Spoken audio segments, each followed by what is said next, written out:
Decay. Oh. Hey YouTube, and welcome to another MicroPod. As always, we are always late, and that's just how we are because we like to keep people waiting. But here we are for the latest episode, and this is probably the first episode that has actually happened on the planned schedule. We're actually back 2 weeks from the previous one. Am I right, guys? Are we actually on time? Yeah, I think we're on time this time. Yeah. No. When you mean on time, you mean we're on the right date. We're on the planned day. That's a good start. We said the 12th, and here we are. So that's the first. That's the first ever. But we are missing a couple of people, unfortunately. Hopefully, Hebot will be joining us a bit later. He's a bit late. We haven't been able to get hold of him, and Insomnia Tech as well. So unfortunately, he won't be able to make it today either. But there you go. So here we are with the latest MicroPod, and if ever you needed an excuse not to watch Eurovision if you're in the UK, then we are it. We are. Yeah, I know. I only found out it was on just as we were going on air, so I thought, fantastic. I don't know why they keep airing that. We never scored anyway. It's like a night out in town. So I mean, if nothing else, we were a great excuse to sort of escape Eurovision, and there you go. So there we are, guys. It's great to be back. Give yourselves a shout out. I think we'll start with Sherman tonight. Mate, give yourself a shout out, buddy. Hey, what do you say? Sherman here, aka Technofunk. That's Xbox Live, of course. TECHNOFUNGK. I spell that out every show, but you have to, because the first time I read it completely wrong, and I nearly got slapped around the face. Wait. Oh, so you tried to pronounce it out loud among the wrong company? Is that what it was? Yeah. Tell me about it. Yeah, I've actually seen that happen with my little nephew who saw it, and he tried to read it, and he read it wrong in front of his mother. and he almost was able to give me the future lotto scores, so meaning that his mother was about to slap him into next month. So that's a great analogy. I like that. I reckon you could change it to what Eve thought it was, just for a laugh one day. Well, he's a smart little guy, so I don't think he'd fall for it again, at least not in his mother's presence. So, but yeah, that's one reason why I always spell it out, because it's very easy to mispronounce. But anyway, it feels, I just have to say, it feels really strange for us to do 2 podcasts in a month. That's kind of, it's an interesting feeling. It's kind of like, I don't know. You know what? I was going to say something kind of raunchy, but that's not my forte. I'll leave that to Andrew. I'll leave that to Andy. So, Andy, when it's time for you to introduce yourself, you can. I'll yield my time, as they say. And you can jump in. You can jump in on that. Go on, then. We'll go to Dean next. Dean? Oh, okay. Dean, take it away. It's because I just messaged Dean. He's in the chat. How you doing, buddy? And my memories were all over Dean then. I meant Andy, man. I thought that was a double entendre then. Like, let's go to the D. You know what I mean? So, oh dear, it's going to be a long night, isn't it? Yeah, too long in the fresh air. I'm ready to do this podcast. Looking forward to it. We're going to have a good time as always. And just a quick shout out to all of our usual cohort of listeners, everyone at Project Xbox, everybody at the mansion, everybody at Roscoe's Video. Glad you guys can make it. Hope you enjoy the show. He keeps calling out this Roscoe's Video. What is that? Is that a video shop? Every so often, I always have to explain this, and it's all good because free promotion is better than no promotion. Exactly. No, Roscoe's Video is actually a video arcade located in Detroit, Michigan. That maybe 15 years ago, I was the manager. and we built up a pretty good following in southeastern Michigan, and so they've gone all face. They've joined the Facebook machine thing, and they've got a pretty large following on Facebook. So, That's pretty cool. yeah, it's They also pay. it's not. Say again. They also pay you to say it. Oh God. Well, now that you've actually spoken on it, maybe they'll think about it. I don't know if I thought America was like I don't think that's crossed their mind. Yeah. I don't think that's ever crossed their mind. But yeah, so it's a video arcade, very, very family. It's like a mom and pop, but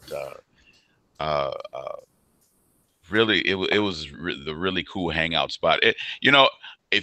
Feel free to log in and check it out. Roscoe's Video Arcade on Facebook, and cool. No, we'll have to do that definitely. Yeah, I want to check this place out as well. Sounds cool.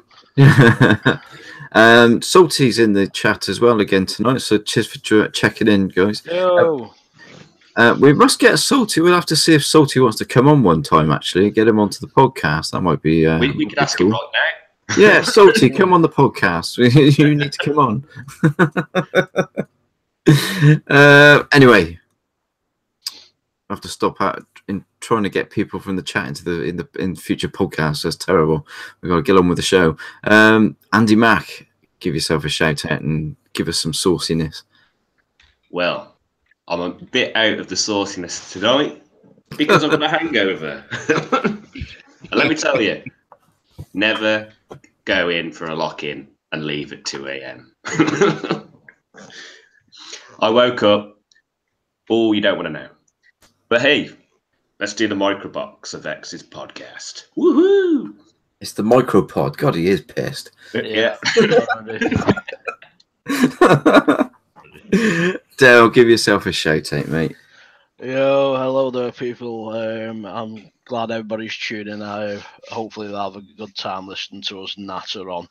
I just want to shout out to like DX Mansion and Project Xbox and everybody in the chat, like following and having to listen to us, like older gamers basically babble on about like stuff that I don't know.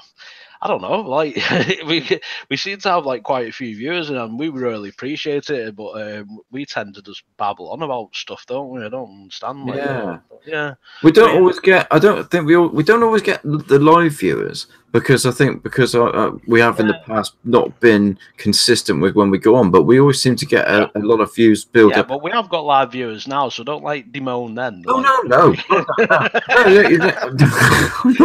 You're not important. No, but you know what I mean. We always get the same sort of 10 to 12 people watch live all the time. Yeah. But then we get that massive views over the week as the week goes on. Yeah, well, I think it's because we've been inconsistent with our shows, really. But I think like with I know that like Dorian and that like they like to listen to while they're at work and that, and they like listen to it on their headset. So yeah. And if they are listening in work time, shame on you. Shame on you, Dorian. But thanks very much. Thanks very much for the. I know that Sherman has friends that listen whilst they're at work as well. So a big shout out to them. All the time. Yeah, there you go. Yeah. Big shout out to all of those. We do appreciate it. They've told me that our show helps make their workday much more bearable. God, it lets me tell where they work. And it lets the time go by. Wait. I'll let you guys in on a secret. One of my friends, and it's just hilarious to me. So he's a teacher, and he listens to us while he's at work. Now, I don't know how he's pulling this off. It could very well be that maybe he's like letting the class listen, which he's a junior high school teacher, so he teaches 8th grade students. So maybe he could get away with it because of, you know, sometimes our language gets a little bit out there. It's not like they can't understand what's going on. So maybe he's using it as part of a class project. I mean, like we've been talking about our inconsistent schedule. So he could be setting it up for his students as like, okay, you guys have been good this month. So, hey, it's MicroPod time. You know, I mean, I don't know how he goes about it, but he literally, he told me that, and I didn't believe him. Wheel in the big TV, let's get it going. That's what he's doing. Yeah. We could end up in a subject. Yeah. I mean, so I guess if you really got the desire, you can make it work no matter what your job title. Definitely. And again, we've not even started a topic yet. I know. Yeah, but we were late. Well, you know, look, I would say that we're kind of like a late night talk show. Yeah, where, you know, the definitely. host always does a monologue, and sometimes the monologue is funnier. I mean, it's just like, or at least just as funny. So who knows? Maybe everybody really enjoys that. I definitely agree with you being like a late night chat, like, you know, type of host. Like, you know, it's like, you know, because you've got such a smooth, silky voice. So, like, oh, don't start again. Don't start. He has though. Oh, wait, I know. You don't have to tell me. Chris, I have to control my urges when he's on. You know what it's like? Oh dear. Oh, right. First topic. Hang on. We haven't done it. Right. We're going to try and make it. We're going to try and make it through 2 topics tonight.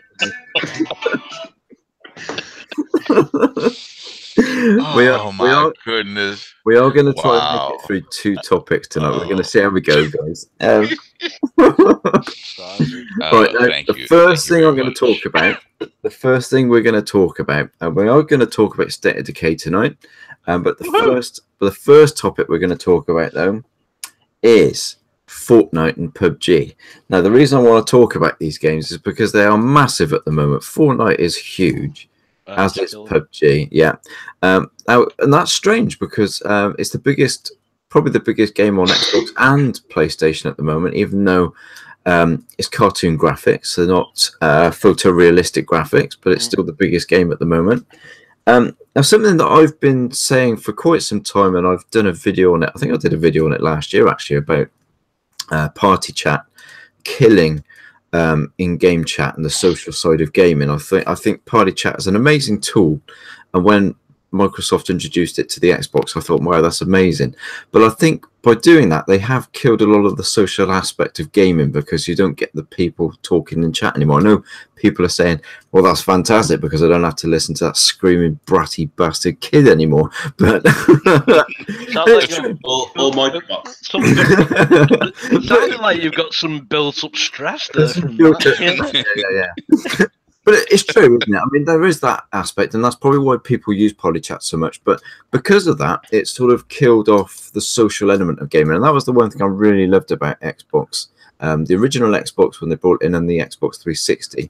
And I met a lot of friends that I've met on the original Xbox on Rainbow Six from game chat. And I'm still friends with them now, and I see them, and we're good friends. So that part of it seems to have died a bit. But an interesting fact come out this week from, what's the guy's name? Jurgen Stark. Now, he's the head honcho at Turtle Beach, and he has turned around and he has stated that this quarter, because of the success of Fortnite and PubG, that their Turtle Beach sales have jumped 185% in revenue. Just for that, and because, I mean, 46% of all headsets sold at Turtle Beach. Wow. So that's a massive number. Nearly half of all headsets sold at Turtle Beach. And the surge has been so big that they reckon in this quarter alone, they're going to have to spend $4 million just shipping Turtle Beach headsets into the US. Jeez. So it's an amazing, amazing number. These figures are huge. So, I mean, I wanted to bring this up because I think this is a big thing. Obviously, the success of Fortnite and PubG has really pushed the social side of gaming again, and I think that's fantastic. You know, as I said, you know, cartoony graphics are not photorealistic. You know, I mean that's Well, a you got to look. downside. You got to look at a different aspect as well. You know, you've got these streaming services like Twitch, and Yeah, they've been very big for it, haven't they? The streaming. It's still in Great Britain. There's 253,000 viewers of Fortnite.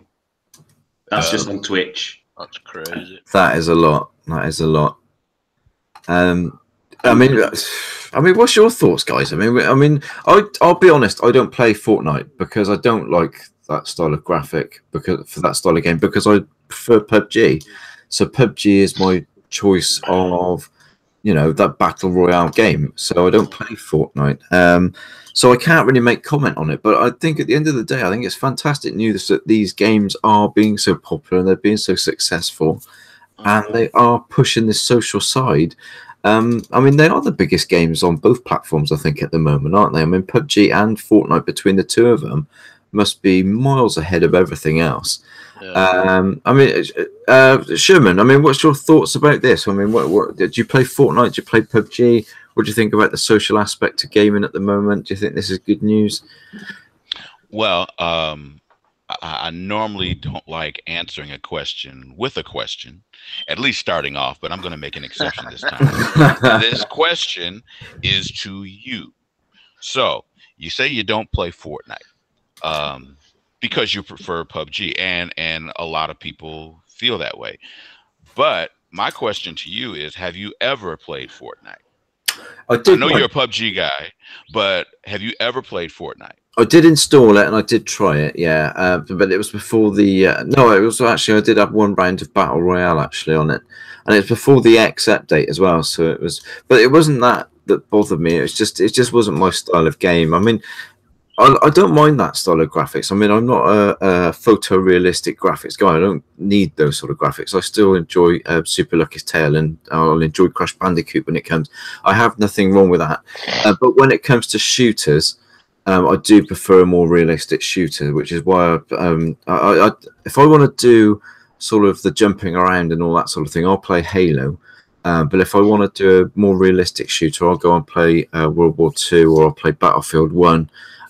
Those, you know, because I prefer the more realistic shooting games. But when it comes to platformers, things like that, I mean, it doesn't bother me. So that's the only reason I tried it, and for me, it was just a little bit like, I mean, Overwatch is a fantastic game, but I can't play it because I just don't like my shooters like that. I don't like all this jumping around and all that nonsense, which is when I play Halo, I tend to play SWAT, so it's a single headshot. You know, I don't like all the jumping around. It just does my head in. When they introduced it to Call of Duty, I was like, oh my God, no, please. Okay. Well, no, and the reason why I was asking is because, I mean, I know that the two, PUBG and Fortnite, they fall in that same category, at least as far as the industry is concerned, the Battle Royale category. But the reason why I was asking that question is simply because I've found that even though the two are poised as far as them competing with each other, but to me, if you get relatively good at one, it should help you with the other. I mean, yeah, the graphic style is totally different, but I would imagine that one, you build up your skill set with one, even though to me, Fortnite is a little more, like you just alluded to, it's a little more platformy than PUBG. So there's that extra there's an extra element to it, but at the end of the day, its core design, to me, it would kind of help one way or the other. I mean, now full disclosure, I have watched. I'm a, and this might sound bad, but when it comes to Fortnite and PUBG, I'm a huge spectator fan. I love watching both. I prefer watching PUBG a little bit more because to me, even though Fortnite's visuals are a bit more laid back and cartoony, if you will. I mean, it's still cool to watch, but the somewhat more realistic approach to PUBG and the crazy antics that go on, it's just hilarious to me. As far as actually devoting time to playing both of them, I have not done it yet. I keep saying I'm going to do it. And I always come up with an excuse not to do it. And that excuse usually is that I'm still going through my backlog of games that have been enhanced for the Scorpio that I haven't. I mean, I've been doing them out alphabetically. Right now I'm in the P's. So I'm trying to go from A to Z, and I mean, my backlog is just stupid insane. But I've been making strides. I'm trying.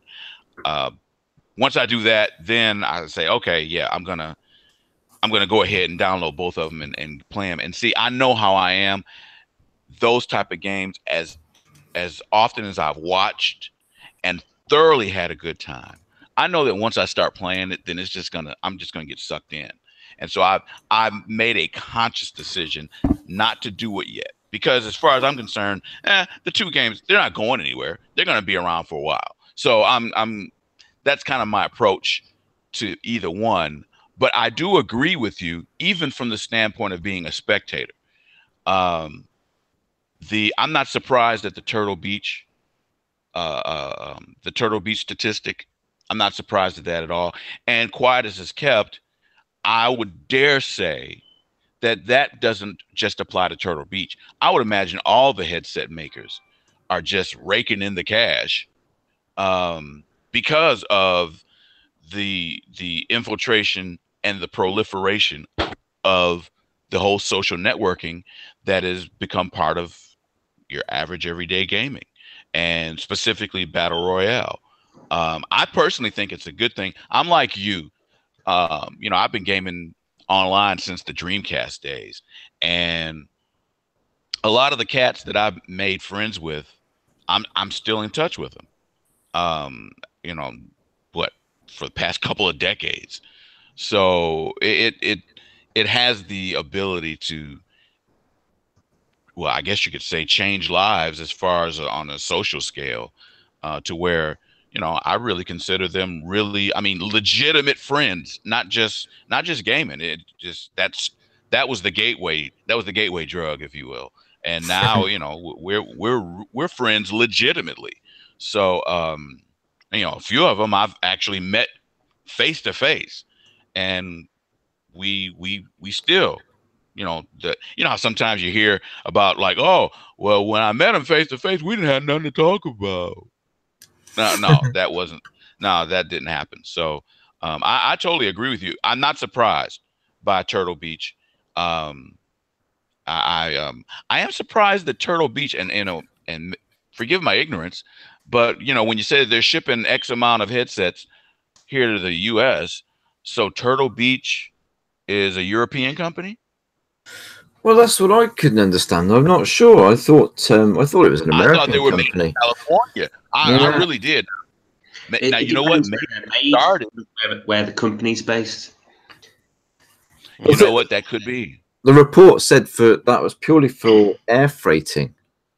So I don't know if they have them made somewhere else and import them to the US that way. But that's not the cost of the units. That's the actual cost of air freighting them. $4 million for air freight. That could be state to state, though, couldn't it? Yeah, it could be. Yeah, it doesn't specify. It just says freighting stock into the US. So, well, it's possible. It's possible that just like the majority of things, the headquarters is one spot, and then they're made in Foxconn, somewhere in China. So maybe there's that. I don't know. Yeah, it's an interesting one. It's different. Wow.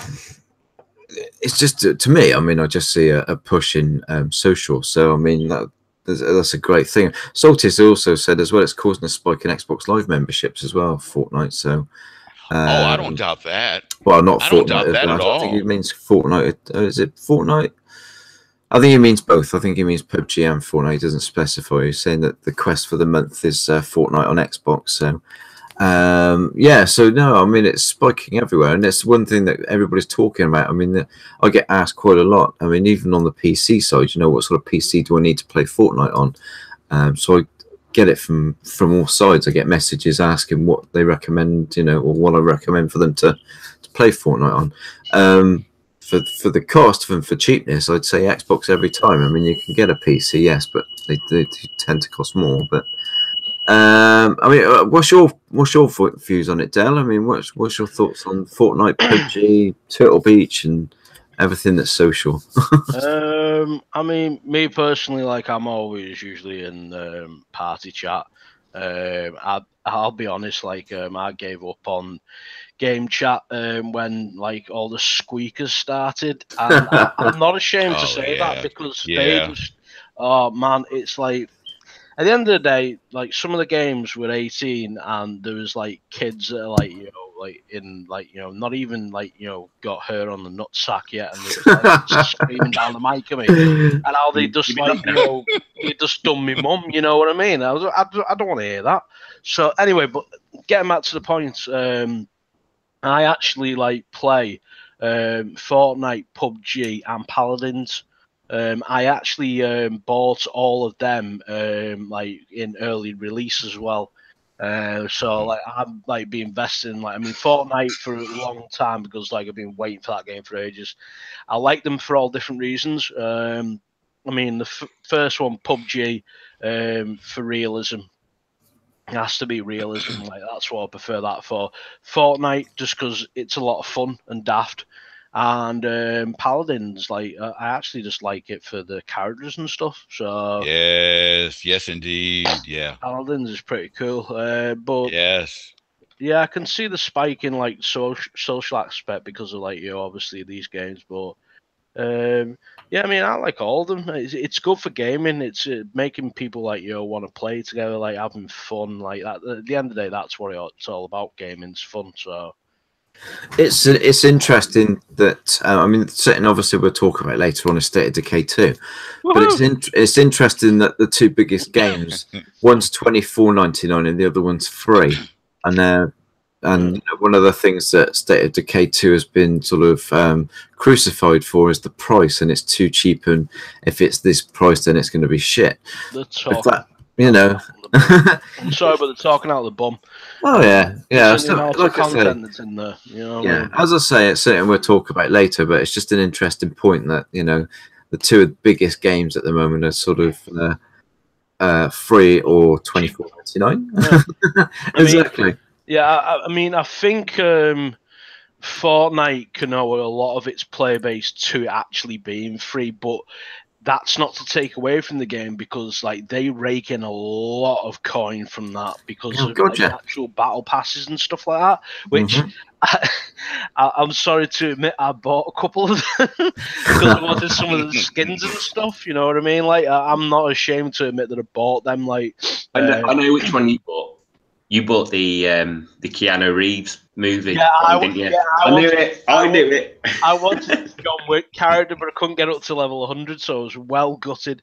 But yeah, I mean, if I think a game is, you know, good, and like, you know, obviously like the devs have shown a lot of love to it, I'm happy to invest in it, even if it is free to play. I'm happy to invest in the cosmetics because they deserve it. So. But yeah, like I mean, it is a phenomenon. It's a cultural phenomenon as well, because all the kids are doing all the dance out of it. And the one thing that I really love is I've actually got the Turk dance out of Scrubs, like where he actually does dance. So I've also got the Carlton dance as well, like as one as my emotes. I've got the loser dance, which is really funny. So, but yeah, it's that game Fortnite. Like I say, it's a pop phenomenon. It's like cultural phenomenon. And also, yeah, it's just fun. It really is. Like I love PUBG for how tense it is and how realistic it is. Like it is one of those games that really grips you like properly. But if I just want a bit of fun, yeah, I'll just put Fortnite on.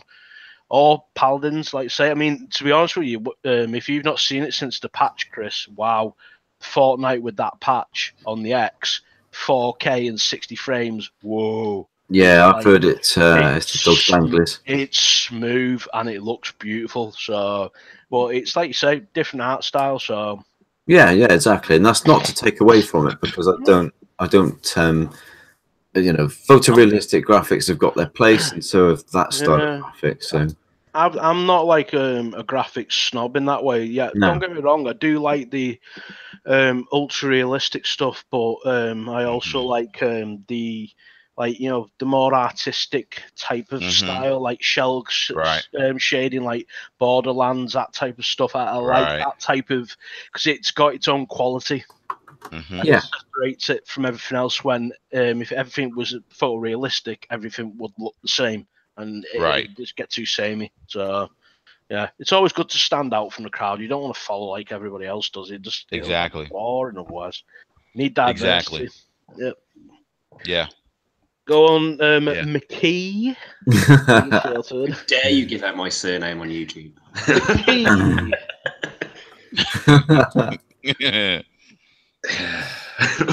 Come on, then, you hungover. Come on, hurry up. What was the question again? Oh, he's hungover. He's really like somebody prod him with a stick. Wake him up. I think, usually when Andy talks that talk, I kind of roll my eyes like, yeah, sure you are. But this time, I think there's an air of legitimacy to it. I think you really are. If you start slurring your speech, he's hurting. His head's not good. Wake up! Come on. But when I heard about Micro planting some plants in the garden. That's secret stuff. They've got to think I just game 24/7. I haven't got a garden. Yeah, we got Dr. Green for you. I was like, he's not saying anything. No type of plant. I can have a quick power nap. You are. I was planting. I was burying consoles that have died in service. That's what I was doing. Oh wow! Really? How could you? Animal. You can sell it to some. I euthanized a PlayStation 2. You are supposed to stuff them. Look, and put them on the wall. Live in Great Britain. You guys started this. You are supposed to stuff them and mount them on the wall as trophies, things to be proud of, conversation pieces. I mean, what are you doing? I thought you did that with... That's when you get a kill. No. You don't do that with consoles. You do that with ex-wives. Oh man! Oh wait, hang on.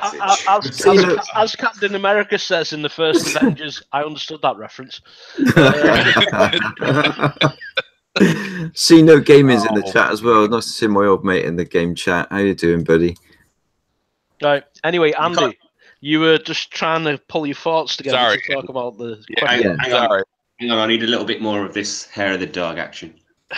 He's taking, leave the dog alone. Oh yeah, that's better. The thing with Fortnite is it's a game. It's a game you can play with your dad. You can play with all your mates. Anyone can just go, yeah, I'll play some Fortnite tonight. They don't have to keep the story going, keep the story in their head. They can just go in, go, you know what, I'll fancy a few kills in Fortnite, I'll shove it on. And it's a game, like Dell said, it's a fun game. You can play it with anyone you want. There's no age restriction. And they've taken something from PubG and they've added to it, and it's worked, hasn't it? I mean, we've got Cliffy B has made a battle royale type game, which is he wants to bring to Xbox in the future. You can keep it. Yeah, in the creators collection, I heard. Yeah, and the funny bit with that though was he mentioned about porting it to Xbox. Yeah, and, Mike Ybarra goes, Yeah, it's really easy. A teenager could do it. Yeah, we've got, in the creators collection. Yeah, right. I've got to, even though, like, you know, we're gonna put a disclaimer on that one. Like, even though he did say, he didn't mean that in a bad way. He was just saying, like, we can get it over. When he initially put that, I'm sorry, but I just like dropped to the floor laughing. It was hilarious. Yeah, it was brilliant. It's like, oh wow, what an epic burn that was. It was, it was hilarious. I mean, it was. He deserved it, didn't he? Well, he needs to eat a bit of humble pie. You know what I mean? But yeah. Well, and you know, I think, you know, and I'm gonna go out on a limb here. I really think that Cliff has. I don't know. I think maybe he's legitimately regretful. Yeah, I think at his arrogant attitude that he's carried around for the past few years, and I think the whole. See, I can't even remember the name of his last game because it was just Lawbreakers. so, you know, Lawbreakers. Yeah, I think that whole Lawbreakers experience that humbled him, really woke him up. Yeah, I really do believe that. And no, I agree. And so now, I mean, yeah, the whole thing with Ibarra. I'm with you, Dale. I thought it was hilarious, and I'm like, oh snap! I mean, this is really, you know, kind of like. At first, I thought, oh, he's just having some fun, but then it had that aftertaste of, oh, wow, man, that was salty. You know? It wasn't.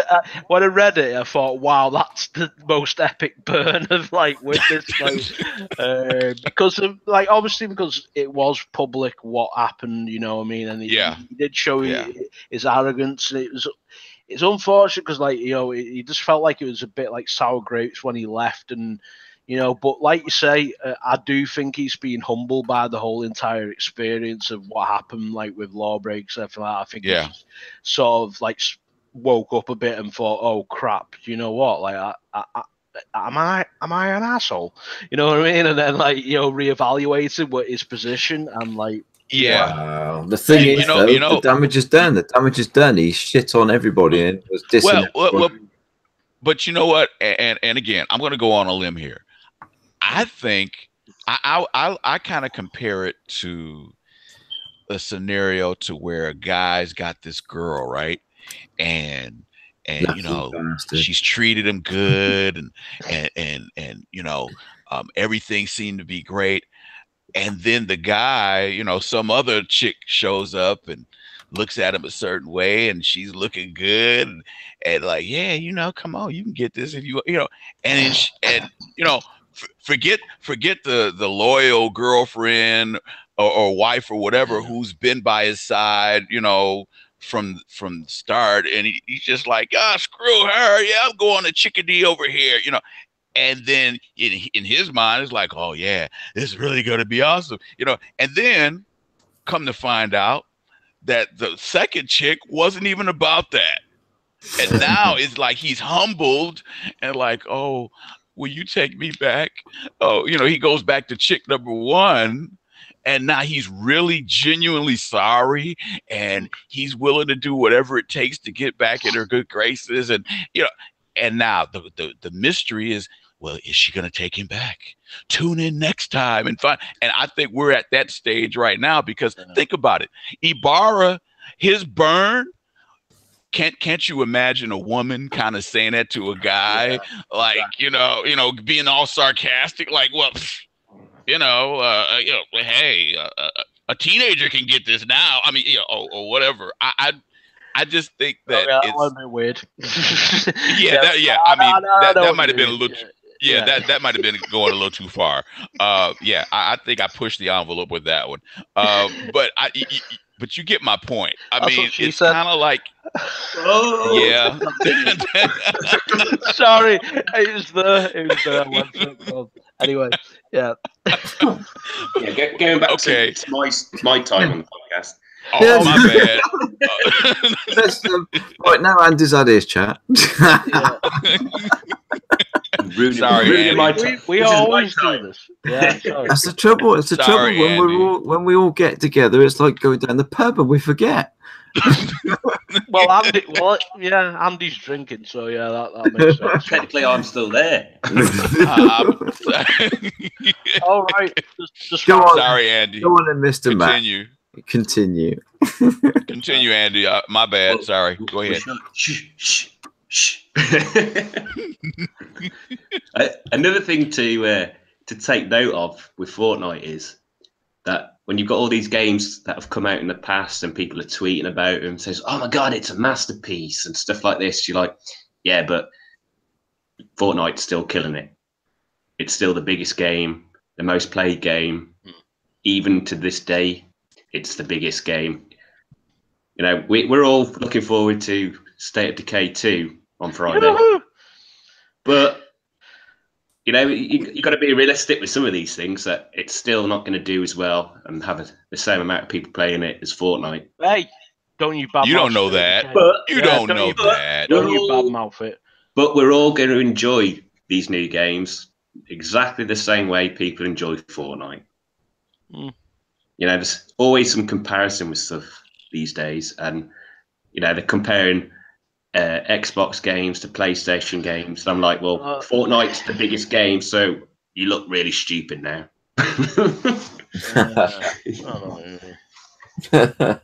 You know, you can't play. You know, if one of these games is like an 18, you know, you're not going to really play that with your little kid, are you? No. You know, you're not going to play it with your 5-year-old son. Whereas you can play Fortnite with your lad, with your daughter. Yeah. You can't play a lot of these games because they're too gory for kids and stuff like that. Yeah. And also it's obviously it's getting people to play in a team again. Something that a lot of multiplayer games still fail to do. I mean, you can't play Call of Duty as we're looking at you, COD. Yeah, I was going to say. We're looking at you, COD. Yeah, you know, you can always tell when you're playing Battlefield with COD players because no one plays the objective. They just go out to shoot each other, and the team win. The team wins is the one that, you know, it's PTFO. Play the objective. Like that's why I prefer Battlefield, because I like playing the objective. Play the objective. Yeah. You know? And I tell you what, the Fortnite getting the rights to Thanos. I know that came out. I was like, that is fantastic. That is. But you look at the abilities that he's got, and you're like, where's the finger? When he snaps the finger. But the thing, the funniest. Sorry, go on. I'll be snapping my fingers. It's like, oh yeah, I've won. Just won the game. Kill everybody on every server that's out there, like, you know. But that's the thing. The thing I found so funny, like when they actually, like, you know, said, "Oh, Thanos is coming." Then the Thanos was released, and then they had to come out with a patch to nerf him with the Infinity Gauntlet. Well, no shit. Like that thing's not going to be overpowered. It's the Infinity Gauntlet. You know what I mean? Anyway. Oh shit! We should have used Tony Stark. Fuck. But yeah, I agree. That like Fortnite is a game that can be played by like any age. I mean, my nephew, he's 9, like, and he's always on it. Like, you know, thinking the kids are crazy on that, like Fortnite. So, and they're really good as well, which is really frustrating when you try to play and get kills and you can't. Because one of them does like a quick jump, builds something, then jumps off that, builds something else, uses his parachute, jumps behind you, and then like jumps a couple more times while all shooting you like in the head with a shotgun. How is it possible? I don't understand how to do it all. I just left there crying, thinking, "Oh, how come I can't play anymore?" It's because they're little bastards, isn't it? That's all it is. They're just really good at multitasking. It's insane. Absolutely. There's your head in, doesn't it? Oh yeah, all the building is insane. Like, I mean, I've seen some insane things in that game, like where people just get bored, like towards the end, and especially in the 50 versus 50 game mode, which is really good fun, where they just build like loads of like stuff, like just because they're bored. It's just my theory to that is, and let's see what you guys think about this. And you're absolutely right, Dale. my theory, especially hang on. I'm just kids- going to write this down. Dell was right. Okay. So I just need to. Was it the 12th or the 5th? 8. Right. Okay. Go on. Yeah. You actually put the date down too. You actually put the date down. It'll kill me Wow. later. Okay. You share that on their Twitter. See it. Well, again, my theory to especially the kids that are so adept at doing that, the building skills is just ridiculous. I really believe that they're taking the skill set, their building skill set that they have honed to perfection from Minecraft. I really do believe that they're taking that skill and applying it to Fortnite. I mean, yeah, you got some adults that are playing Minecraft, but not like kids. I mean, that's their main audience. Kids, that's Minecraft. That's their bread and butter. When that dropped on the 360, I spent months on that game, and at the end of it, I was like, "What am I doing? Yeah. I've just spent 2 weeks building a castle. Why? Why have I done this?" I've not played it. I've never took Minecraft. I haven't. What do you do? What do you do on it? Just build shit. Yeah, that's it. I even recreated the NCP car park from the town centre in Cheltenham. Why did I do that? Why did I do that? Right, yeah, you got issues there. Wait, hang on. So then, Chris, what you're saying is that you should be an expert at Fortnite. I don't know about that. So what's your excuse? Hey. Well, yeah, that's my question. Finished, got killed. I've got it on Xbox One because if you bought 360 version, you got the Xbox One version for free, didn't you? Yeah. So I've actually got it, but I just haven't played it since it's been on the Xbox One. You should, because it's got the 4K texture pack, which I'll be honest, when they announced that, I was like, okay, 4K squares. But you know what I mean? Apparently, it does make it look a lot better. You put it on, you go, oh my god, it's amazing. It's even straighter. Look at those right angles. I've never seen right angles that sharp. The pic's so much more squarer. It's great. Hang on, what did they use? What was the terminology they used? The super duper update. Yeah, the super duper 4K pack. I was like, that was another big winner though. Microsoft really knew what they were doing. Oh, yeah. I mean, at the end of the day, they spent like just over $2 billion on the company, and the last quarterly earnings from like the profit from the gaming section was $2.2 billion. So it's basically paid for that company. You know Exactly. Yeah. Exactly. Anyway, what are we moving on to next? Go on then. I suppose we better move on to another subject, hadn't we? We need to. Well, as some of you may know, and as some of you may not know, in just over 8 days, 9 days to be exact, which is just over 8. Depending on what part of the world you live in. Exactly. That's why I didn't want to be specific. Undead Labs is due to release a beast upon us called a little game called State of Decay 2. Woohoo! I've not heard of it. No. Wash your mouth out. Go to the sink now and wash your mouth. Hang on. I am. Right now. No, not with beer.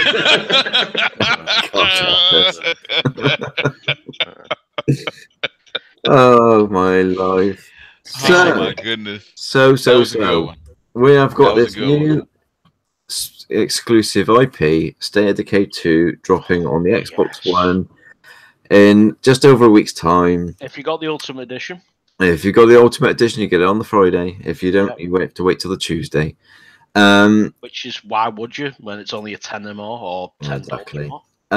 There's been a lot of crap thrown towards this game because of the price, as was already mentioned in the previous part of the podcast. I think that's ridiculous. Yep. I mean, I've been watching the videos. I'm going to hand over Dell in a minute anyway because he's been doing a lot on this. But no, I mean, they've kept the style of the game and they've improved on it. Why change something that isn't broken? If they like their graphical style, they like the way that they do the game. We like the way that they do the game. We like the graphical style. You know, if you've got Game Pass, you don't even have to pay for it, for Christ's sake. I mean, you cannot get any better than that. But if you want to buy it, £24 on Amazon at the moment. Amazon.co.uk, £24. $30 over in the States. $30 Yep. in the, yeah. And on either end, it's just $10 dollars or £10 more to get the Ultimate Edition and play it next Friday. Yeah. And you get extra stuff, like, you know what I mean, like, Mhm. you know, really good, interesting stuff. Anyway, Right. Yeah, and I'm sure if you've got the Game Pass and you buy it, you probably get it even cheaper. So you get Yeah. 10% discount, is it? I think? 10% discount, yeah. Yeah. So there you go. So I mean, everybody's excited. Anybody that is not excited for this cannot say that they are a gamer, really, because I mean, people are shouting out and crying out for exclusive IPs, and we get some amazing exclusive IPs on the Xbox, and because they're not photorealistic graphics, they're looked at. You know, the people look down their nose at them, and I just do not understand it, because there's more playability in these games. I'm still playing any. Sea of Thieves, you know what I mean? Yeah, exactly. I need to go back to it because I got tied off on 2 other things. I had to finish Far Cry 5 and a few other things, but I've got to go back onto it. But yeah, no, I'm really excited for State of Decay. I mean, I enjoyed the first one, but I'll hold my hand up and say I haven't finished it because I was waiting for them to do a co-op patch, and it just never appeared. And I was seeing all these rumors that they were going to do a co-op patch, so I stayed off it. And I stayed off it. It was a rumor. Yeah, and because of that, I missed out on it because I never went back to it. So I am going to go back to it this week. I want to play it this week before the second one drops. It's not that hard to finish, to be fair. I mean, you can make the game last as as long as you want, especially with like the breakdown, like DLC, which is in the year 1 edition. But yeah, I mean, to be honest with you, Chris, it's not that hard to finish, like, if you want to. No, and I think I will do because it'll put me in good stead for the next one. Yeah, definitely, because I mean, the next one is going to be carrying on, but it's I think they said it's 15. I think it said 15 months, or 15 months after the first one. And from what I'm gathering so far, it sort of leads on from the last one. So yeah. Not that you have to play the first one to enjoy the second one. It's just if you wanted that experience, then there you go. Oh, I killed a few people off. Shit. Oops. Oh, I don't know. Anyway, yeah, no, I think we're all looking for it. I'm going to hand over to you now, Del, because I know you've done a hell of a lot of research on this game. So, tell the viewers what you're excited for and what you know. Wow, what I'm excited for. It's really hard to pick one thing because, I mean, the first game, I was there day one. As soon as I heard about this, State of Decay, I was like, wow, they're actually gonna make a survival zombie sim. I was like, this is really good news. So I was there day one. I got the first one. I went through that. I got the DLC, and then I got it again on the Xbox One when it came out the year 1 edition, and you get it cheaper if you were the first time round. But I mean, the whole entire thing is dialed up to 100. Everything is bigger and better. It's running on a new engine now. It's running on the Unreal Engine, which you can tell the difference straight away. I've heard a lot of people say that it just looks the same as the first one. Well, yeah, in a way, because that's the whole entire artistic style. That's the way it looks. And if they went too far away from that, I don't think it'd have the same charm it did. The only difference now is it looks more polished and better. It runs smoother, and it's a lot deeper, with the actual the base progression, your player progression, and obviously the very sought after co-op, because everybody wanted to enjoy it with the friends. We're getting 3 maps, and each map is similar, like or the same size as like the very first one. Also, for people out there who might be wondering if, like, basically you got to go through all the maps, like, in order. Yes, you do, but if you still want to keep carrying on the game, you don't actually have to finish it. You can actually respawn back to the very first map, and it'll be repopulated with all the loot, and you just got to start from scratch again. So technically, you can make this game last as long as you want. It is like the Breakdown DLC. So also everything is procedurally generated. This is like from the zombies to the loot, to the actual missions, which means that every single person playing it will not encounter the same type of story that you will. Now, to me, that's just amazing in itself, like, because a lot of people are saying, oh, but the co-op doesn't, like, it doesn't carry over. If I do this mission, I do that mission. Well, the thing is, you're never going to be doing the same mission as the person who's hosting the co-op. It's not going to happen, because everything's different for your game. Also, at the beginning, when you're choosing your characters, you get like to choose. There's 2 characters, like, for like each choice. Like, basically, like, you can choose like 2 characters, like, call them set A, and then there's 2 characters in set B and C, so forth. If you don't like them, they said just back out the game, restart it, and you'll like be repopulated with, like, basically a brand new set of characters that are completely different, and they've got like different backstories, different traits. I mean, the whole entire thing is so deep and like, I won't say complex, because like that might put people off. It is really deep, but like they've overhauled like the whole entire like UI and the XI, like, so everything looks like more laid out, easy to it, like you'll get accessibility to it.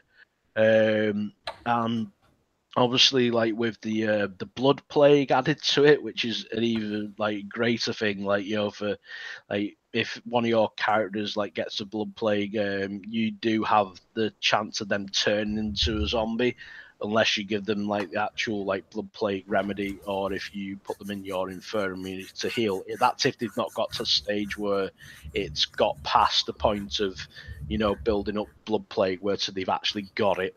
So other than that, all of like your actual add-ons for your weapons in this one, like I remember in the first one, the silencers were like tin cans. They break after a few, like 5 goes or so.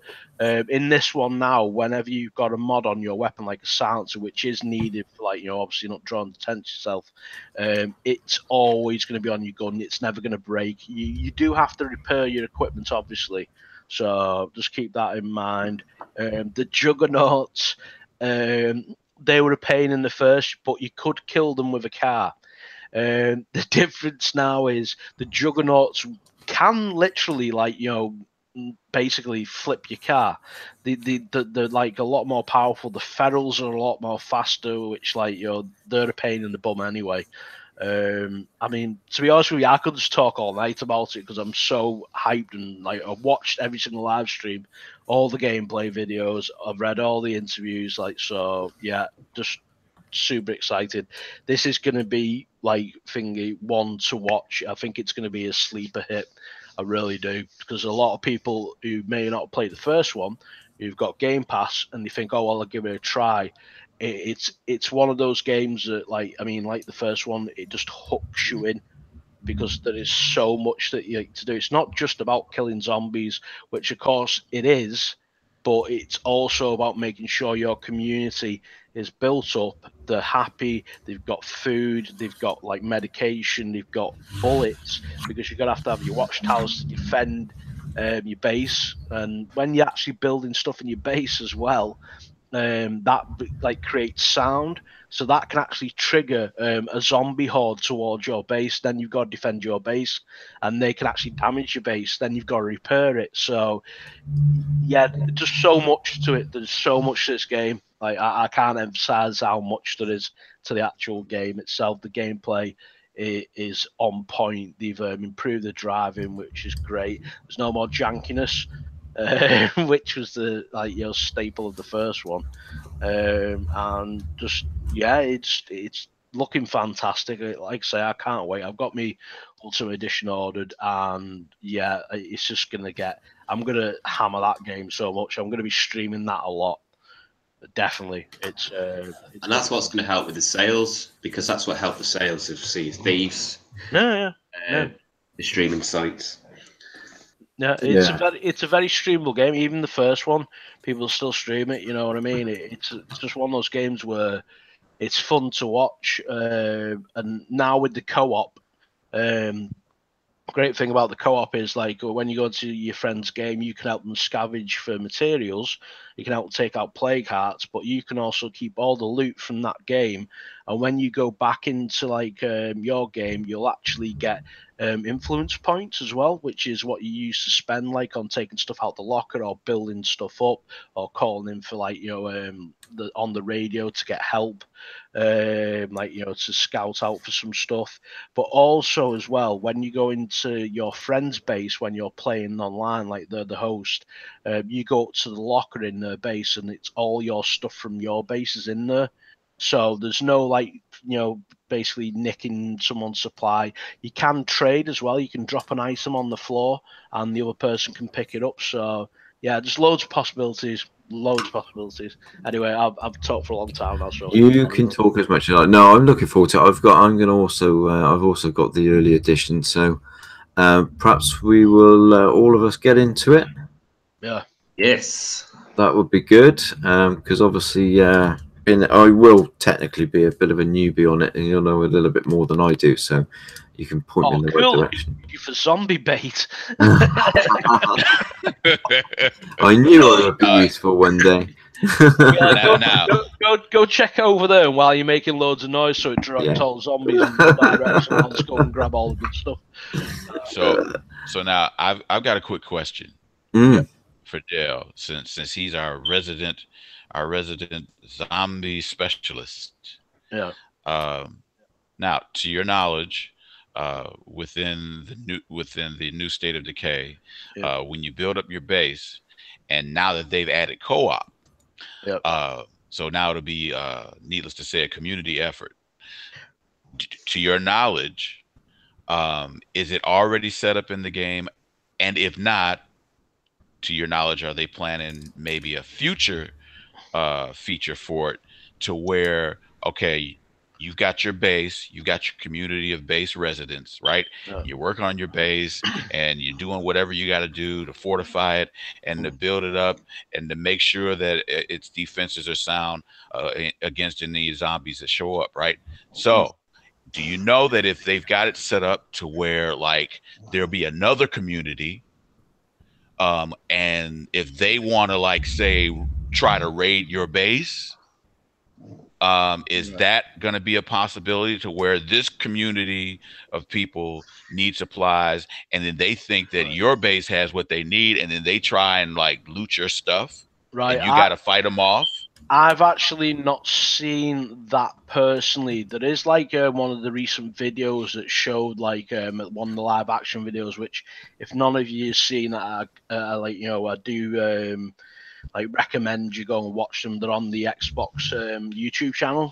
Did live ones, and it did show that one of the bases got raided. Now, I don't know if that is a possibility that they can come and raid your base, but I do know that there is hostile like factions within the game. That if you go near their base, they will basically shoot you on sight. So you can like basically go in there, like kill them all and take all the stuff. So there is hostile factions within the game. And then Negan comes. there is, and I do know that there is, I remember one of the guys saying that there is like a Negan weapon in there, which obviously sort of tells itself. But yeah, I mean, I don't think they can attack your base. I'm not 100% sure on that, but I know that you can go out and seek the enemy factions and basically take them down. Also, depending on what type of skill, when you get to a certain like skill level where like you're going from citizen to hero, and then you upgrade to like leader, you get to choose a certain like set of skills. Now, if you choose like say the the sheriff skill. You want to be a sheriff. It means that you're gonna have like a better medical outpost. You basically you're gonna be a protector, and like other factions are like will see that and like they're more likely to want to trade with you, because that does happen in the game. You do trade with other factions. It like in such that if I can't remember the name of the actual trait, but you can actually set it up so you are a trader, and like basically you're trading with all the other different factions. But you can also be a warlord. The warlord skill opens up basically like a lot of perks to do with like making any type of ammo, any type of explosive. Now C4, I've seen in game, if you use like 3 sets of C4 on one of the plague hearts, you can take it down in one go, which to be honest is quite it's making me want to oh, here's Hebot. It's making me want to be the warlord, but I don't but yeah, I mean basically there is enemy factions in the game. You can go and attack them if you want. I will have to double check on whether they can actually come and attack you, but that is an interesting question because it did seem to indicate that in one of the live action trailers. But yeah, there is definitely enemy humans out there. Like some of them, you don't even know that they're an enemy until the very last minute, and then they get you in a house and try killing you. So it's going to be interesting. Oh, okay. I just thought I'd put that out there because no. It's an interesting question. So yeah.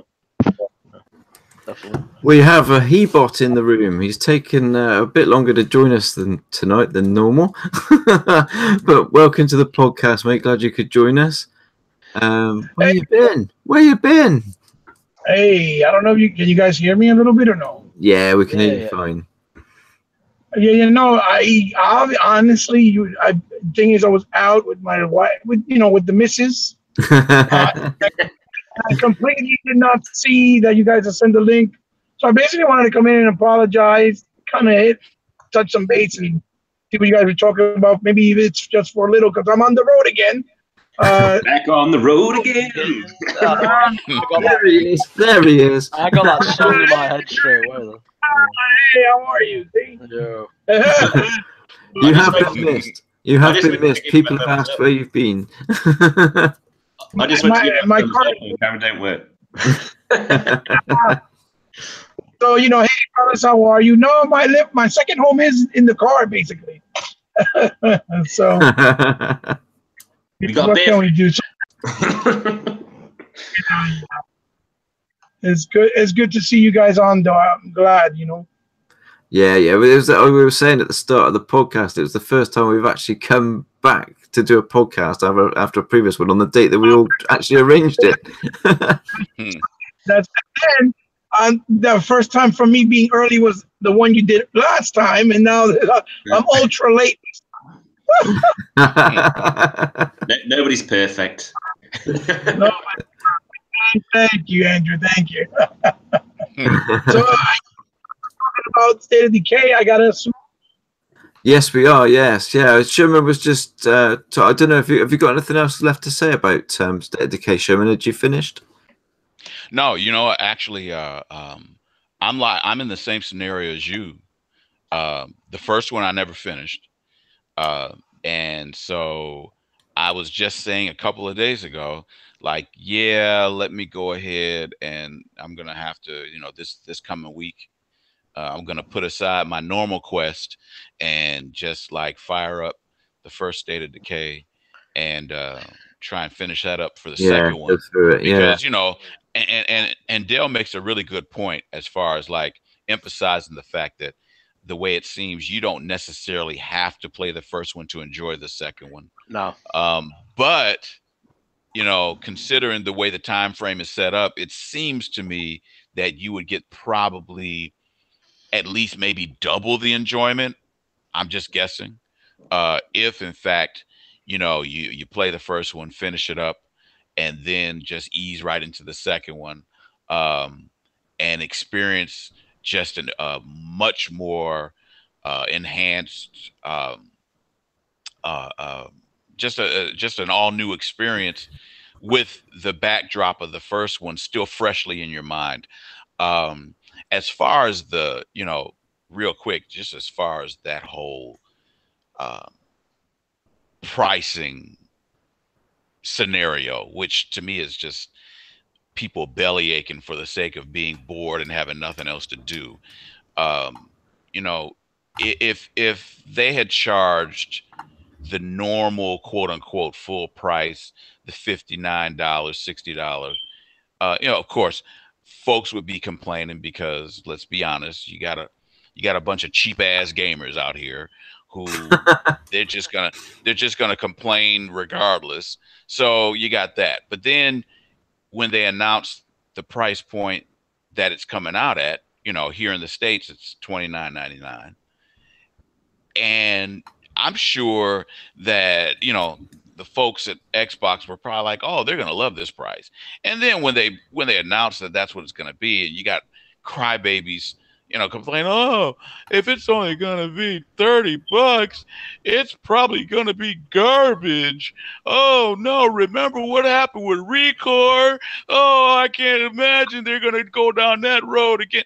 I mean, first of all, it's like like you're really going for a cry. That was good. That's some great acting, man.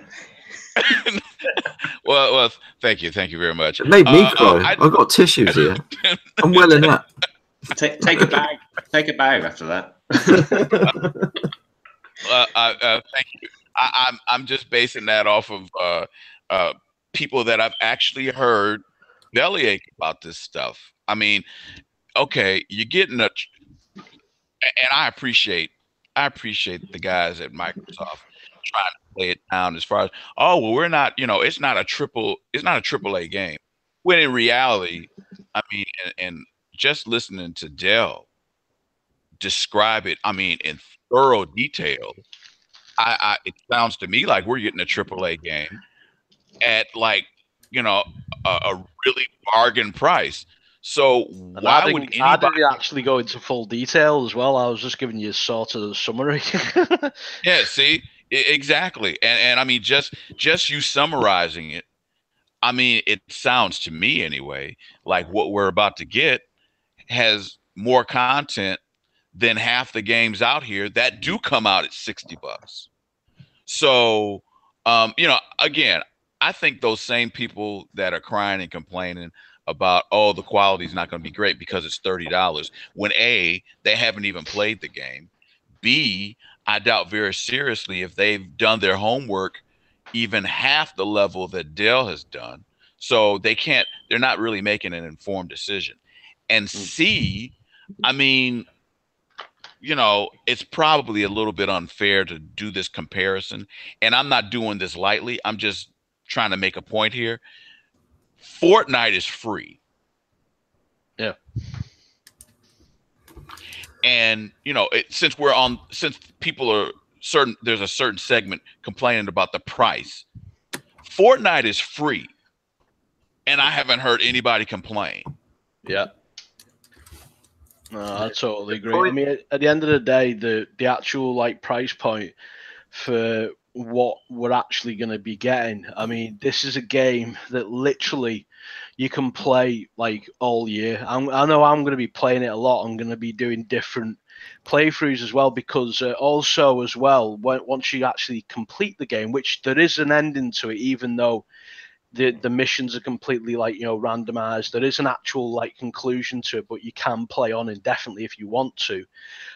When you start your next game, it's like a game plus, and you get to bring across one of your survivors that you had from your first playthrough, plus you get extra materials and stuff to build up your very first base in the next playthrough. I just thought I'd add that. See?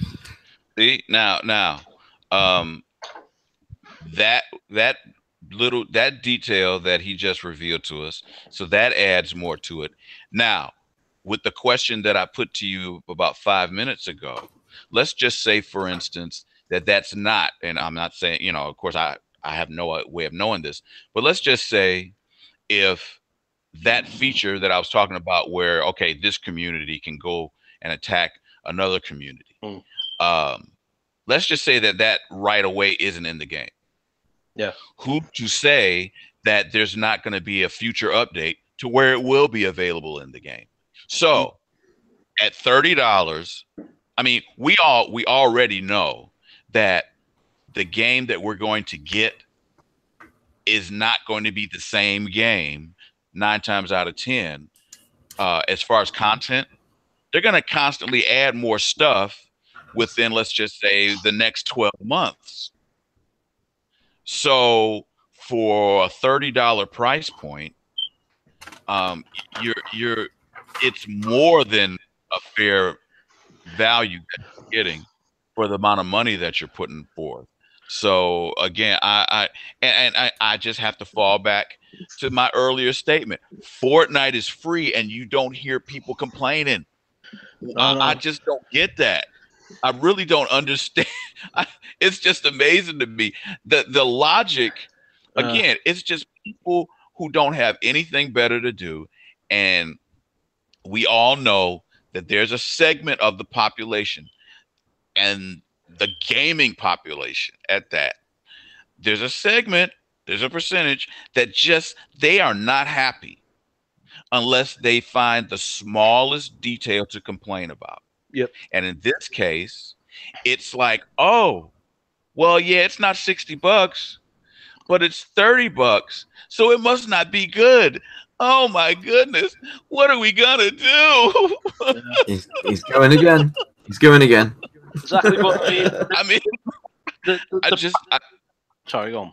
Sorry. No, go, Dale, go. No, I was just going to say that the funny parallel to it all as well is considering how much of a success the first game was as well, and let's not like deny that. That I think I'm not sure how many millions it's like sold, but like even that just says it all. Millions. It was an arcade game. It was a pure indie, right? And it was only 20 pounds back then, and now it's only just a bit more. I think it's £15. I can't remember, but either way, it's like they've took the main game, improved it. Well, not actually, that sounds a bit harsh. They've took it, they've amplified everything, they've made it more deep, more complex in the way everything's just more.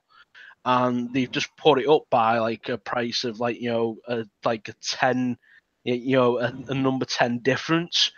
So it's like they see it as that basically it was like an indie game first off. Now they've got a bit of backing, they've been able to expand on that. So, and I have heard one of them say in the actual chat on one of the live streams.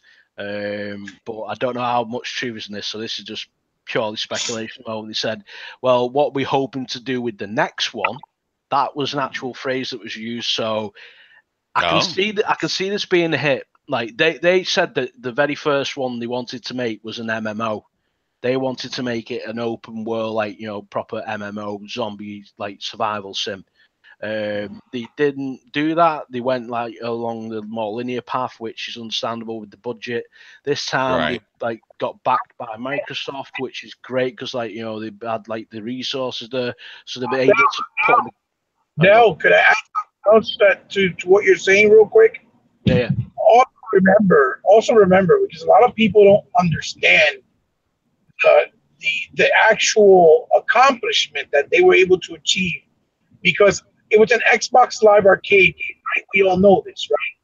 But what people do not remember, Dell, is that the Xbox Live Arcade games only gave you an amount of space. You only were allowed 2 gigs. That's right. And because it was only think about that. It was only 2 gigs that you were able to use.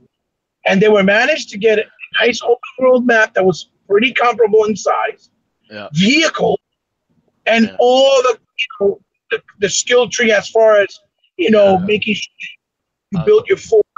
I remember talking about the RAM on the 360, and it was considering how much memory they've got now, and it was just so much more. Well, that's what I'm saying. And then they did the remastered, which also sold on top of what you said. The first one, I think, sold damn near almost 3 or 4 million. And with the remastered, sold, I think, another 1.5 million, if I'm not mistaken. So the game's been a great success. I'll go ahead though. When I get my turn, I'll say my piece. I'll be honest, I can't remember where it was at. No, I mean, it's just in general, like anybody who is going to put down the game just because of the price, that's their only argument. It's a straw man argument because they've obviously not seen what is in the game. Like I say, I've been there for all the live streams, all the gameplay, and like listening to all what the devs have been saying on Twitter and everything like that, and I just know that this is going to be a sleeper hit. I know it. I feel it in my bones.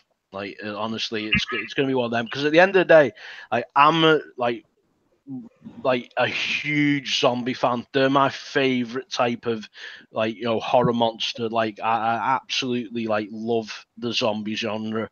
Which to be honest, Bowen's exactly the same. He loves zombies as well. So when I first heard that there's going to be a game where I could actually live out my zombie apocalypse, you know what I mean? It just well, to be honest, it gave me wood. I was that excited. And the family's go. I know, and then finally realize that there was going to be a second, and seeing everything that's gone into it and all the loving touches and everything's being improved 100%. It's just I'm on cloud nine. I cannot wait to just dig into it. Yeah, definitely. Did you tell the devs the first one? No. Right. I didn't mention the wood story, but I'm a very dedicated zombie fan in the sense that I've actually had online debates for a good couple of hours about why zombies can't run. Seriously, running zombies, no. You know what I mean? I'm sorry, zombies cannot run. And I actually had to break down the arguments in a biological sense, of why they cannot run. I know in the game, you have the ferals which can run and you do lunge you a bit, which is fair enough. I get it, it's a game, but yeah, when it comes to movies and stuff, no, zombies can't run. They can't. You know how I play it? When I'm killing zombies and shit, I'm like, yeah, take that, you motherfucker. When they kill family show. It's a family show. But when I get the character killed, I'm like, yeah, I've got no emotional attachment to you. You ain't nothing. Yeah, that's the whole thing that which made me again really appreciate this game is the permadeath. Once that character's gone, they're gone. And when you sorry, go on. No, I was going to say I morally struggle with this in games. Yeah. I mean, this is something that's happened in Mass Effect. It's happened in many games that I've played, and I hate choosing who dies. I don't know what it is, but I just morally I have to play through it again so I can save them the second time round. I morally struggle. It's a fucking computer game. It's a and I struggle. It's like somebody really dies that I really know, and I have to feel for them, and I just it messes my brain up. What I do is back when you used to use IGN for actual gaming stuff rather than just bullshit. Right, you just go on the disclaimer: all views on this channel are of the person and themselves. Do not represent the whole channel. Yeah. Well, I go on and just look at the walkthrough. It's like, oh, so if I do that, he lives. You cheat! Cheat! That's just God. I've lost some respect for you. It all comes out now, doesn't it? My experience now. If you don't like it, that's well, I think we should ask Hebot what he thinks about State of Decay because he was late in anyway. He hasn't really had a word in yet. So as you're a bit late, Hebot, give yourself a shout out, buddy, as normal, and tell us what you think of State of Decay 2 and whether you're excited for it and what you're looking forward to it for. Well, can you hear me or no? Yes, we can hear you. Awesome. My shout out is glad to be back, and I'm very grateful to be part of this family. That's my shout out.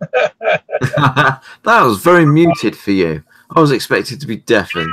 Yeah, I gotta behave. I have the missus right next to me, so you know. Well, tell Mrs. Hebot we love her just as much as you. So there you go. Is she driving or are you driving?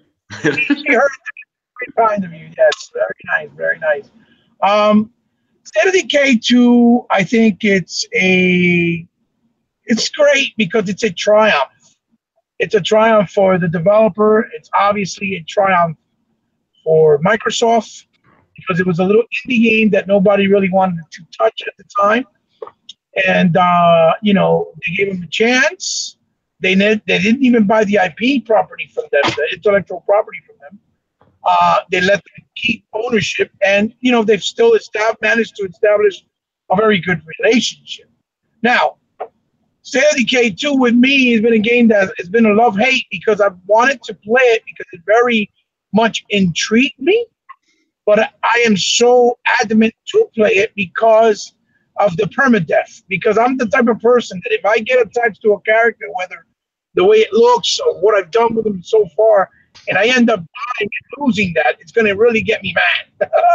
That's all right. What you need to do is take the Beardy Mac approach. Okay. No emotion. No emotion.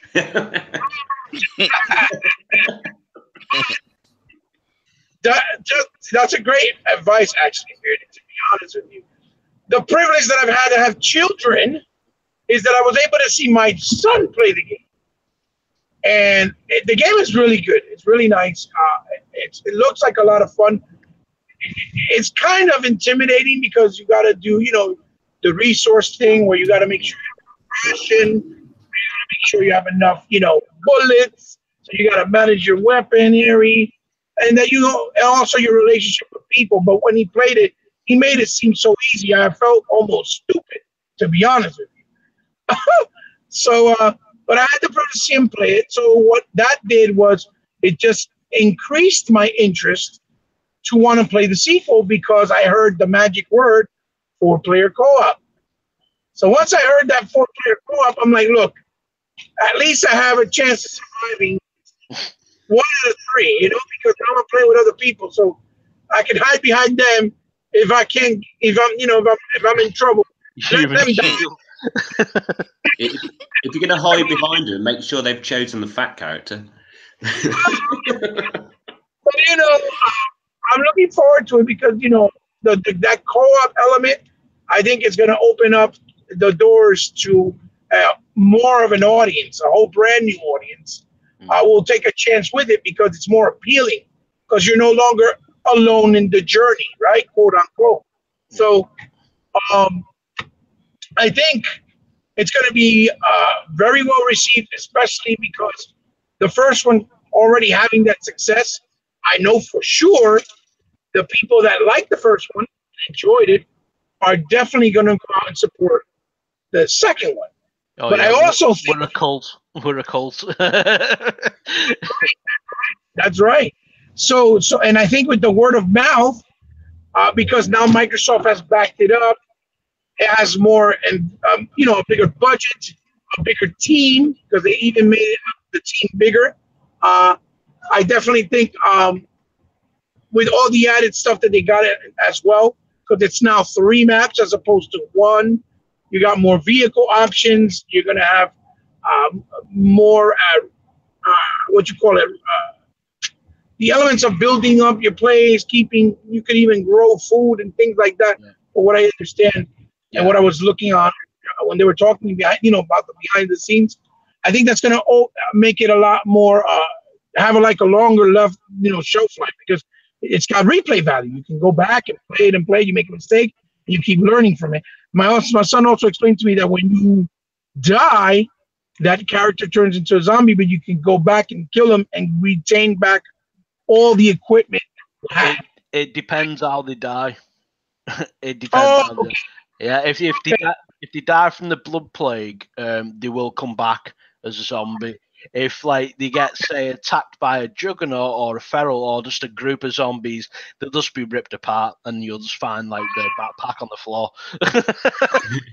and basically just a blood stain. You know what I mean? Bits of brains and intestines and stuff. it sounds delicious. Do you at least get a backpack on the ground, or is he just blood? Yeah. They basically, whenever like the character dies, all their stuff is still saved, like all the stuff is looted, and you can just go back and you have to grab the backpack basically. So, but it will show where it is. It also looked like they added more melee combat moves. Like you could do a lot more moves. Yeah.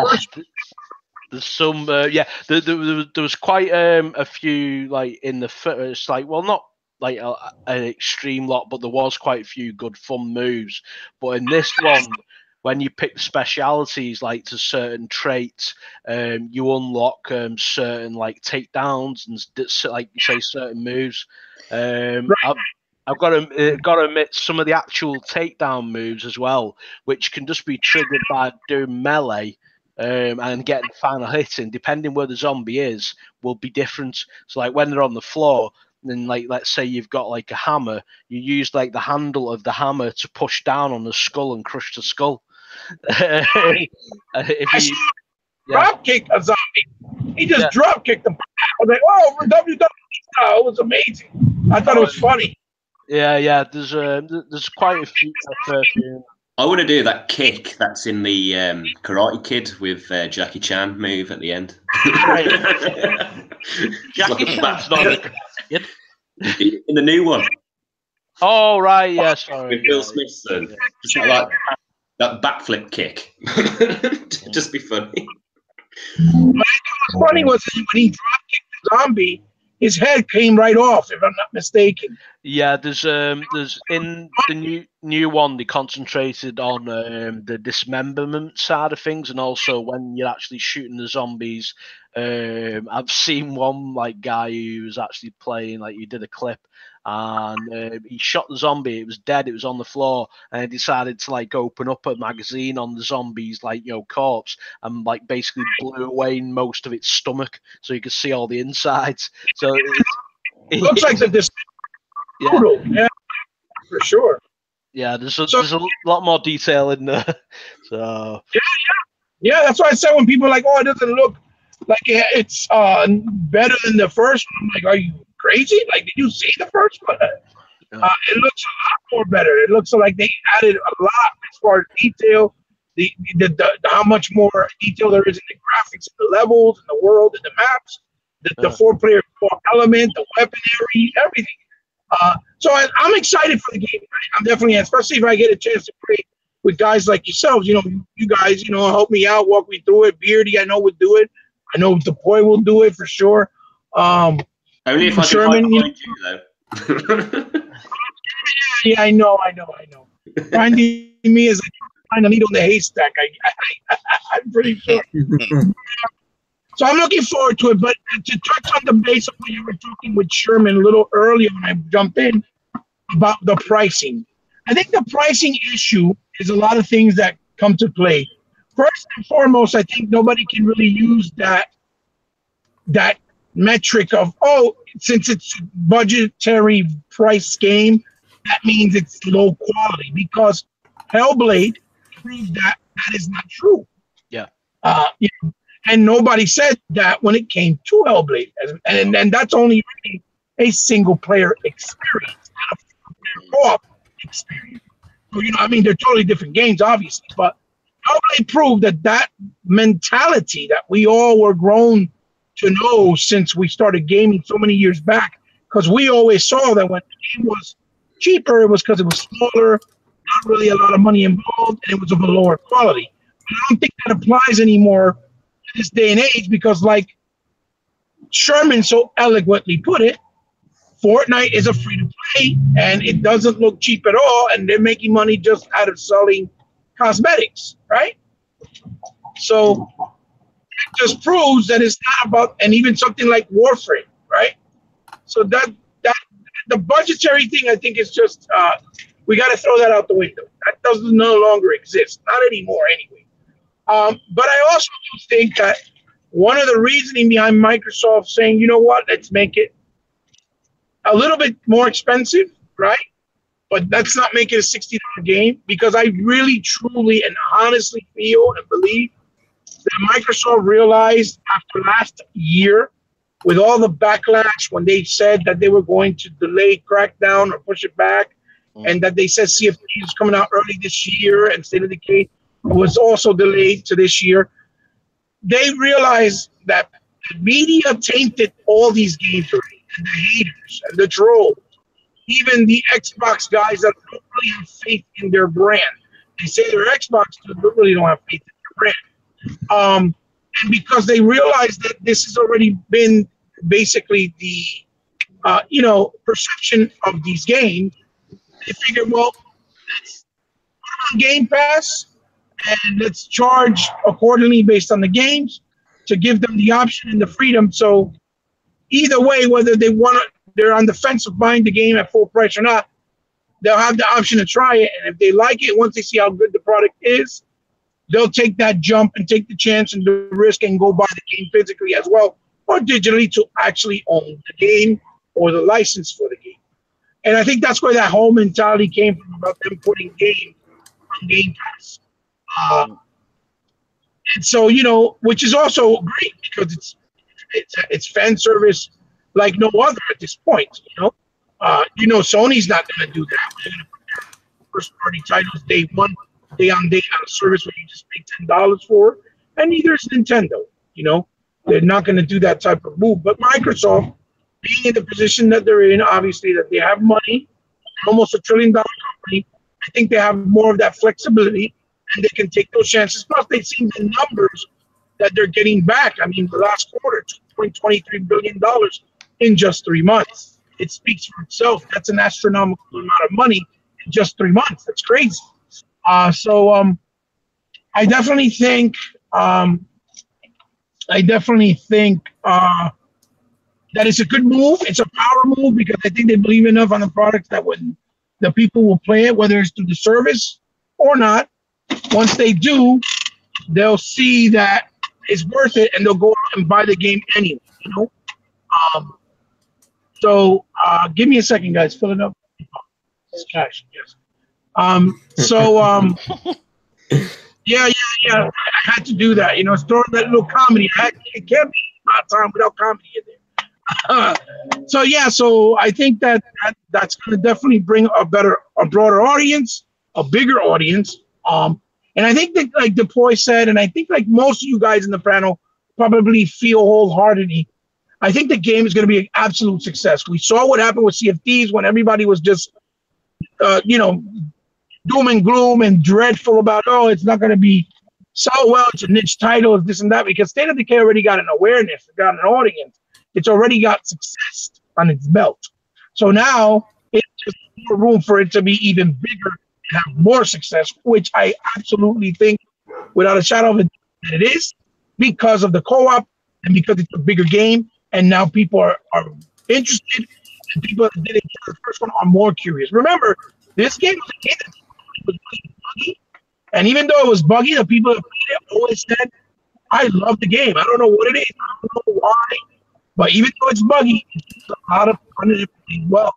So, a testament in itself, So that's my take on a big surprise, and I think it's early in the year for Microsoft. I really do. Yeah, it's gonna be a big hit. I mean, Andy, you haven't said much about it. I mean, did you want to say anything before we end tonight? No. Are you still in the fridge? No, I'm in the fridge. I've left him a second can. Going down a lot better now. That's what she said. His speech is getting slurred, folks. Yeah, because I'm getting pissed again. Oh, it's a family show. You have to keep reminding him. Hey, I got a quick question. I mean, Andy, really? Are you just joking around, or you really don't have anything to say? I'm joking. If you don't, I was just gonna throw a quick question, but no, go for it, brother. Well, I think everything about it's it's a total improvement from the first one. I mean, I played the first one. I think I played last week, and I got a message from some bloke about it. I think his name was Dell something. Yeah. I'm telling you to hurry up and get on it. Pull your finger out. You know, you play State of Decay, and it's like you're in your own, you know, Walking Dead show, and that's why I don't care about the characters, because season 1 of The Walking Dead, I just wanted everyone to die. I really did. I was like, just die. I've been praying for that little brat to die since season 1. Don't talk about Carl. They ruined. No, honestly, from a comic book standpoint, they absolutely ruined some of the stories that were central with him. Like when they killed him off, I'm still peeved at that. So yeah, it's a sensitive subject for me. Yeah, like, what is it? They've improved the engine. They're using the new Unreal Engine 4 or something like that. Yeah, I think it looks. Obviously, they've got an improvement on the looks, and apparently, haven't they revamped some of the controls, made it a little bit more easy to operate the characters and stuff? I think some of the controls are different from the first. There is a tutorial at the beginning though, so it'll like help people just like readjust. But because I've always found the run button to be pretty shit, to be quite honest. It's one of the bumpers, isn't it? I think it's RB. Yeah, it's LB, and I've got bad news for you. It's LB again. I think it might be LB again. I'm not sure, but I think it might actually be LB again. I tell you what, Microsoft need to hurry up with that new Elite controller, because I can't use the triggers and the RB buttons at the same time. You can already go into the configuration settings on the thingy in the settings on the dashboard. Yeah, on the dashboard. You can readjust all your settings, mate. Yeah, but I want the paddles, mate. I want the paddles.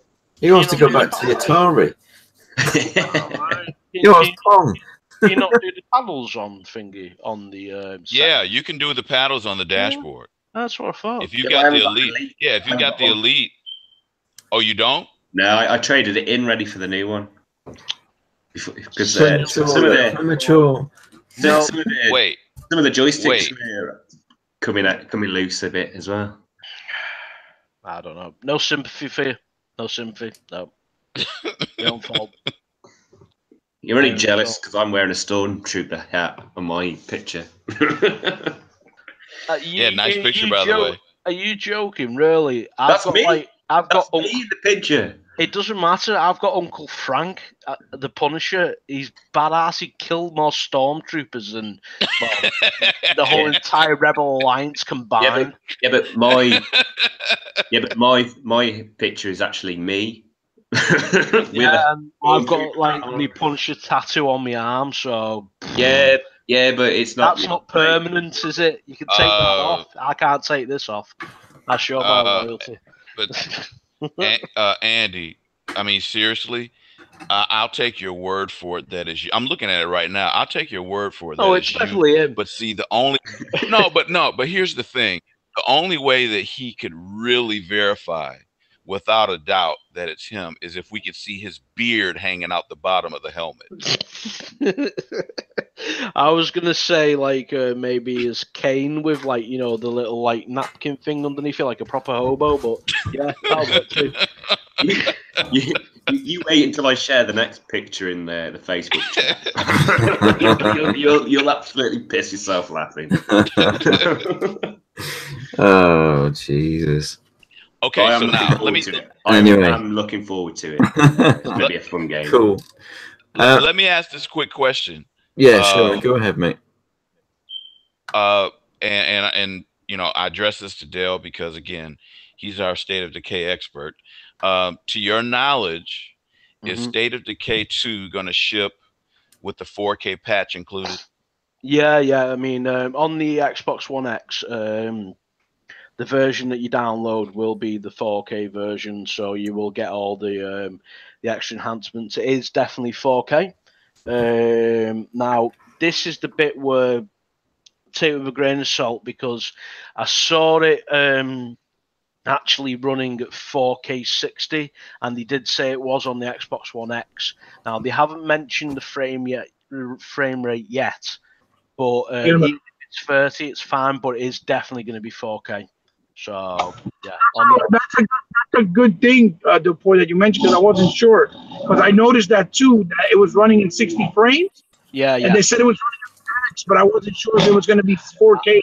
I've heard 4K 60 from what I've actually digested from all of the. I mean, literally have seen and heard and read and everything. From what I've digested. For one, I definitely know it's 4K because I've heard that from the developers, on the streams. That's confirmed for the X. The frame rate, it does seem like it is going to be 60, but I don't want to commit to that just in case, it isn't. But either way, it's going to be I can see it being a locked frame.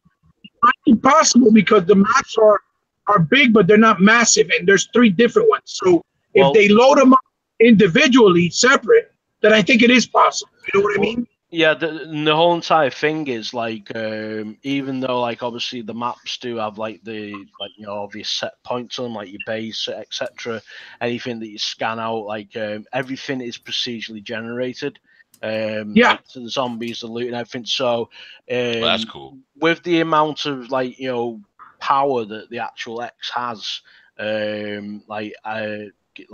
one, I do know it is 4K, but I can see whichever frame rate they actually go with being locked. I can't see that being a problem or an issue, considering right. Every video I've seen, a lot of times when they were playing, they said it looks. You could tell it's 60 frames, not 30. So you know. Oh my! You see that picture? Oh my god! Right, sorry. Look above. I know, that's what made me laugh. Oh, sorry, God. You look like a bloody Yeti, mate. You need to get some clippers. It looks like Mariner in the picture. Oh my god! Right. And anyway, guys, we're gonna start winding up now. It's that time again, and we're trying to keep this to this 2 hours, and we don't get subjects in, do we? We don't do many topics. It's pretty good. Winding down, you mean? I'm winding up on this side. I've got another 5 cans in the fridge. Your alcohol can continue after your alcohol consumption can continue after the podcast is finished. So I think we'll wrap it up then. So I've got a few things I want to say at the end anyway, but I think we'll say the goodbyes first because I know how long it takes you guys to say goodbye. Oh my god! Before we do though, I just want to thank everybody in the comments section again, and we do appreciate everybody. I'm seeing everybody in there now. We've got Cucumber and T Reapers in there as well. Good to see you there, buddy. Aaron Prey, Mr. Glass is in again. And all the usual as well. Michael Monkey Punch is there. Dean's been there. Dorian, I know, has been watching as well because he's been comments on Facebook. So really good to see Dorian there as well. Thank you very much for your support, buddy, as ever. C-Note Gaming as well. Who have I missed? Saltius was there. Thank you to him. And DNX as well. DNX78 is always there watching, so I really do appreciate that. So I don't think I've missed anybody, and Beardy Mac is in there as well. But yeah, no, I've got a few things I want to just go through quickly before I finish. But before I do that, I'll just get everybody to say their goodbyes and their shout outs and everything. So I think tonight we'll start with Dell. Yeah, just thanks for everybody listening live, and for the people who will listen to it later. Hope you enjoy the content. Sorry if I rambled on about State of Decay, but I've got to admit, I'm really, really super excited, and yeah. Okay, that's me out. And Andy back, then you can get to your beer quicker. Yeah, just exactly the same as what Dale said. Thanks for joining us on the Del Poi State of Decay takeover. Tune in next time. I'm not even sorry. I like to think we could do this again, but I don't want to hear it. We want to be playing it now. Yeah. Anyway, thanks everyone for tuning in. Everyone in the background on the top chat. Well, sorry, the chat. I've got the box open. It just says top chat on the left.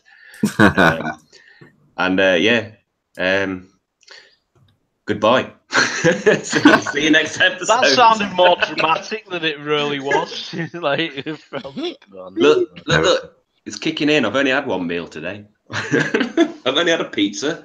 I'm getting pissed again here. Oh my God. Over to Hebot. Give yourself a shout out, buddy, and say your goodbyes. Hey guys, once again, it was really nice to be able to at least peek my head in, whether, I mean, I'm 3 hours late or not. I think at this point it's the thought that counts, and I definitely coming in. It's doing pretty awesome. Hopefully next week or the next show in 2 weeks, I will be early again. So please forgive me, and I apologize to you guys in the panel. I hope you guys enjoyed my interview with Making Game from Raging Justice. I was able to finally put it up on the Facebook page, and I also put up my review. If you guys want to check it out, it was the last two things I did recently. And just check me out on YouTube. My channel's Hebot, and on Twitter it's Hebot Powerful Gamer. Obviously on Xbox Live it's Hebot8, and then I'm on the Project Xbox, Intro Media Gaming, and Infinite Room of the DX Mansion on Facebook and social media with my family and friends in all those venues and avenues. So guys, it was great to be able to come in for a little bit and share our thoughts and my thoughts once again with you guys. Like always, it's always a pleasure and lots of fun. You're more than welcome, mate. You know that. Even if you can't always be there bang on, life happens, doesn't it? You have these things to do. And so I was saying to the guys earlier when we started, I was out in the garden, prattling around with gardening all day. I nearly forgot I was doing it. I was like, shit, I've got an hour to go. It just happens, doesn't it? But anyway, no, it's always great to have you on. And Sherman, mate, give yourself the Shermanator goodbye. Yeah, I was actually wondering if you were going to let another show go by without utilizing the Shermanator tag. I got it in there. And I appreciate you, sneaking it in there right at the end. Just want to thank everybody for tuning in once again. We really have a ball doing what we do here, and hopefully we're providing a service in an entertaining fashion. And as I really do believe that with each show, it can be truthfully said that our listeners are learning something new. So I hope that we went on ahead and fulfilled that objective once again with today's episode. Again, shout out to Project Xbox, everybody there, everybody at the mansion, everybody at Roscoe's Video, and all of our faithful listeners, either in real time or, as been previously mentioned, for those who are tuning in a little bit later while you're at work, tuning in through the miracle of the internet machine. We really appreciate each and every one of you. Looking forward to the next show. Keep on gaming, keep positive, get rid of the negativity, and be nice to each other. It's not a sign of weakness. Be nice. It's not hard, is it, to be nice now and again? That's right. It's a pleasure as always to do it with you guys. The fact that no, it is. It's a pleasure, and the fact that I enjoy doing it, the guys enjoy watching it, and we all enjoy doing it together. Yeah, that's true. It's true. No, it's just a pleasure doing it, and it's awesome. So we will be back. Sorry. We will behave yourself. Are you looking at my picture on Facebook again? No. The way that whole entire bit was phrased, it just got me. Right. So we will be back. We will be back on the 26th of May at 8 p.m. at the normal time for the next podcast. And then 8:30. the following podcast at, well, yes, 8:30 when everybody's not here. And we will then be back on the...